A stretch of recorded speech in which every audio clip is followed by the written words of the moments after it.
მშობლობა უბრალოდ სასწაული გახდა უშვით შეცდომა. არ გადაუჭერით ჭიკვლა. მივეცით უფლება, რომ პლაცენტა მასთან ყოფილიყო იმდენ ხანს, რამდენ ხანსაც ორივეს დასჭირდებოდა. არ ვიცით რამდენი კილოგრამი დაიბადა. არ ვიცით რომელ თვეში დაიბადა. ცხოველები ძალიან დიდი შთაგონება იყო ჩვენთვის.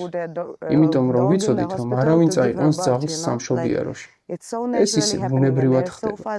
ისინი ძალიან სწრაფად გაიზრდებიან. უბრალოდ გამიმართლა. შევხვდი მექსიკელ ქალს, რომელიც სახლში ამშობიარებდა.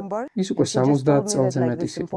და უბრალოდ მითხრა, რომ მნიშვნელოვანია შევინახო პლაცენტა. მე ის ჯერ კიდევ მაქვს და ვაპირებ შევინახო სამუდამოდ. პლაცენტის ნაჭერს იყენებ წამლად, თუ დედას ან ბავშვს რაიმე დაემართა. სამჯერ ჩემს ცხოვრებაში ვიფიქრე, რომ ვეღარ ავდგებოდი. თითქოს ყველაფერი დასრულდა. ჩემი სხეული დამტრეული იყო. მთელი კანი დავკარგე. ეს ძალიან ინტენსიური იყო. მშობიარობა დედისთვისაც ხელახალი დაბადება. პლაცენტა ძალიან დამეხმარა. ამიტომ ვიცოდი, რომ ამ ჭკვიანურ გადაწყვეტილებას ვიღებდით. ჩვენ გვინდა ჩვენი შვილისთვის შევქმნათ ისეთი პლატფორმა, რომ მას არ აწუხებდეს ის, რაც ჩვენ გვაწუხებდა. ხანდახან კომპრომისებზეც მივდივართ.